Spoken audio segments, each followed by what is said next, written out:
Antes de empezar, vamos a presentar a este hombre, ¿no? Emilio Calatayud es el juez de menores de Granada y es conocido no solo por una sólida y magnífica carrera como juez, sino también por sus sentencias ejemplares. Como por ejemplo, obligar a un joven aficionado al dibujo a crear un cómic sobre por qué lo habían condenado, o a un hacker lo condenó a dar clases de informática, o a un joven acusado de quemar papeleras lo condenó a patrullar con los bomberos. Muchos de estos casos están recogidos en su libro Sentencias ejemplares. Pero bueno, ¿qué tiene que ver un juez con la psicología? En principio, no mucho. Pero Calatayud defiende un contundente mensaje directamente dirigido a los padres.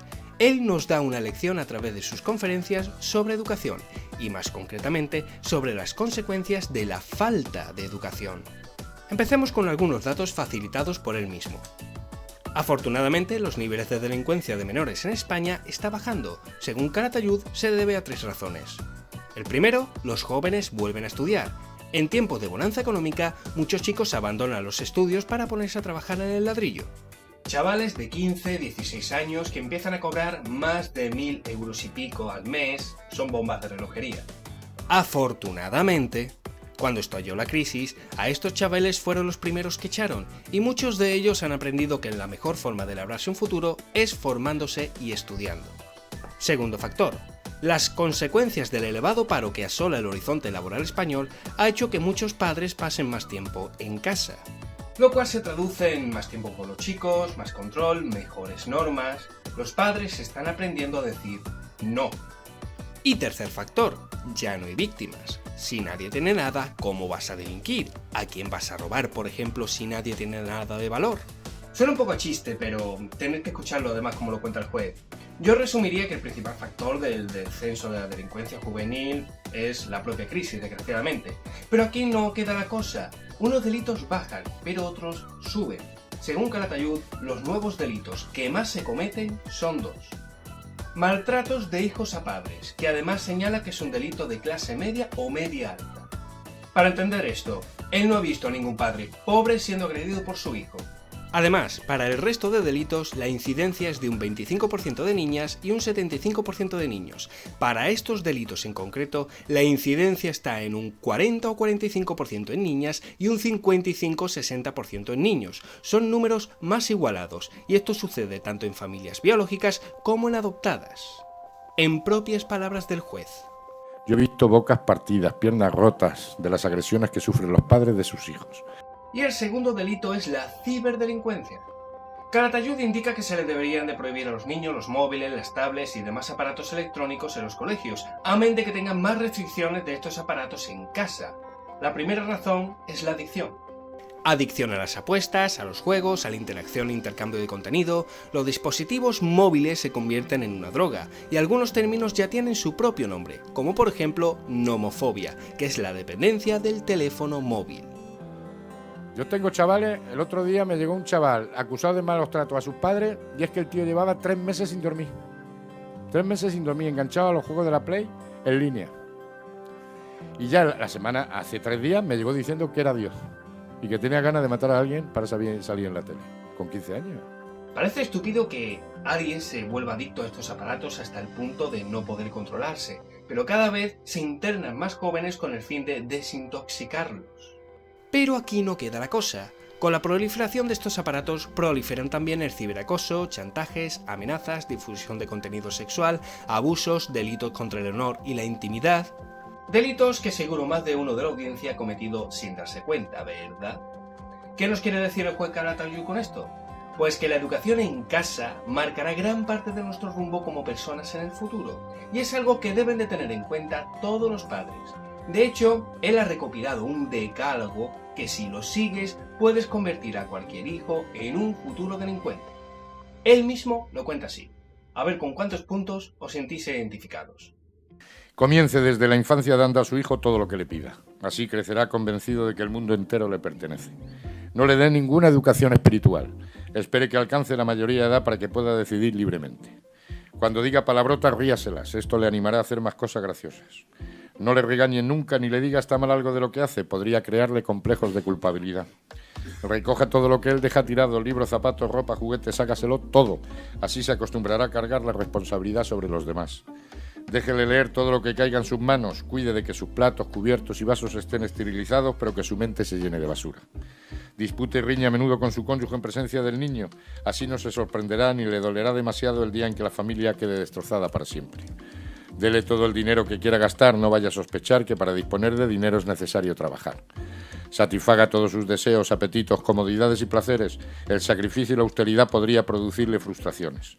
Y póngase de su parte en cualquier conflicto que tenga con sus profesores y vecinos. Piense que todos ellos tienen prejuicios contra su hijo y que de verdad lo que quieren es fastidiarle. ¿Y quién tiene la culpa de esto? La culpa es de los padres, si es que las visten como putas. Cierto. Regla número 1 de psicólogos y educadores que tratan con niños problemáticos. No busques el porqué en el niño, sino en los padres.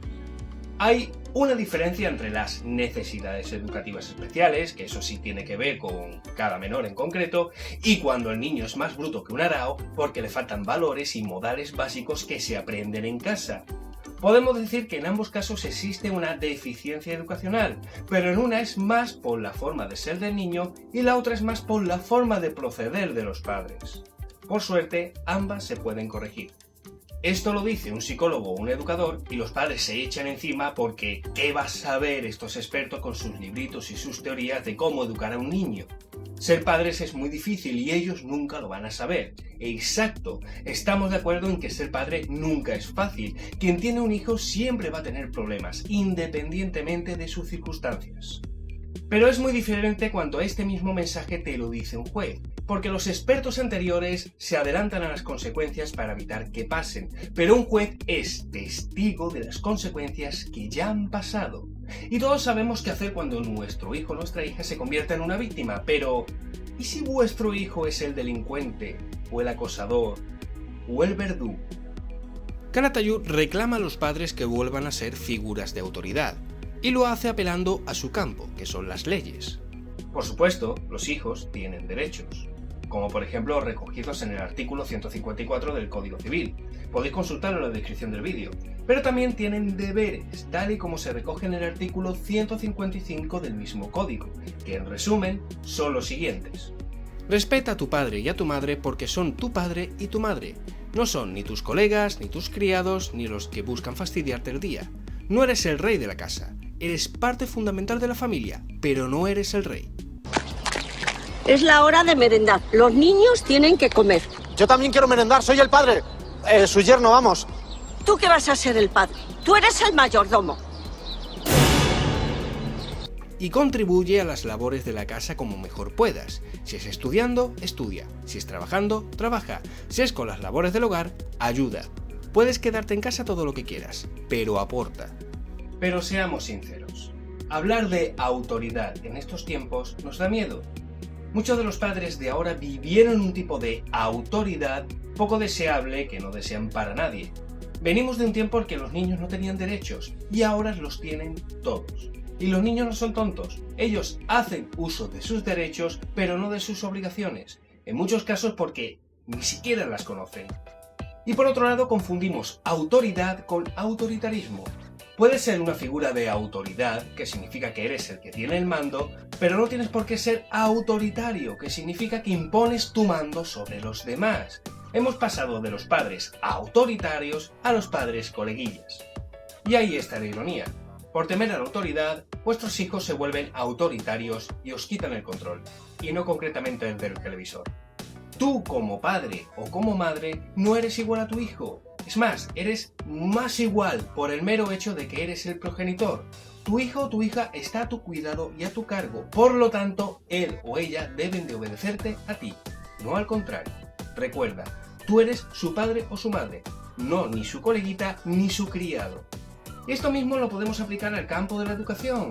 Exigimos a los maestros y a los profesores que sean figuras de autoridad. Autoridad que no reconocemos ni los propios padres ni los propios políticos. No ha habido una legislación que haya respetado el proyecto educativo anterior, y no faltan casos de padres que vayan a reclamar de forma pacífica a los profesores.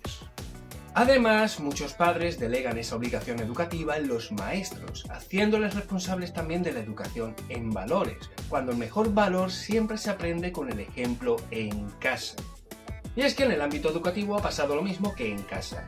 Hemos pasado de un profesor autoritario a un profesor coleguilla. o peor, a un profesor que solo da clases a los que les interesa. Y eso da pie a un alumno con complejo de democracia a querer imponer sus ideas y discutir hasta lo indiscutible. Un profesor nunca va a ser igual que un alumno, y la principal diferencia radica en las horas de trabajo y los años de estudio por las que ha tenido que pasar el primero. Y antes de terminar, dos aclaraciones. Primero, estamos hablando de autoridad, no de estilos educativos, porque el listo de turno dirá que estamos proponiendo un estilo autoritario y estamos desprestigiando el democrático, por ejemplo. No, si hay algún estilo que estamos haciendo referencia es al permisivo, no al democrático. La autoridad se define por las normas, el control y la disciplina, y esos son también valores que se imparten en casa, y hay que mamarlo desde pequeños, como se dice aquí. Y no, el obedecer a la autoridad no es señal de sumisión ni de adoctrinamiento, no confundáis términos. La autoridad es una figura que controla el contexto, y en casa ese control debe ejercerlo los padres. Y segundo, comprendo que hay casos en los que habría que condenar a los padres, porque demasiado bien salen muchos niños sabiendo cómo eran sus progenitores.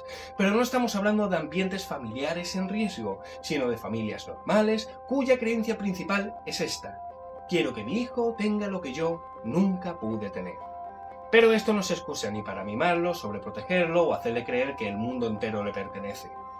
Calatayud reclama la educación en casa no como forma de crecimiento personal del niño o como rasgo fundamental para crear a un futuro ciudadano cívico, sino como necesidad y obligación. La educación en casa no es una optativa, sino una obligación moral y legal. Profesad todo el amor que tengáis por vuestros hijos, pero no os olvidéis de las normas, el control y la disciplina.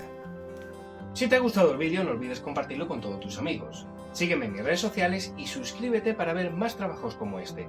Si quieres saber más sobre Emilio Calatayud, cosa que recomiendo, en la descripción del vídeo tendréis acceso a su colección de libros y a un par de ponencias suyas en las cuales me he basado para hacer este tema. Y para aquellos que empiezan a descubrir el maravilloso mundo de la familia, aquí os dejo otros vídeos que seguro compaginarán muy bien con lo que acabáis de ver, como criar un fracasado, estilos parentales y padres tóxicos.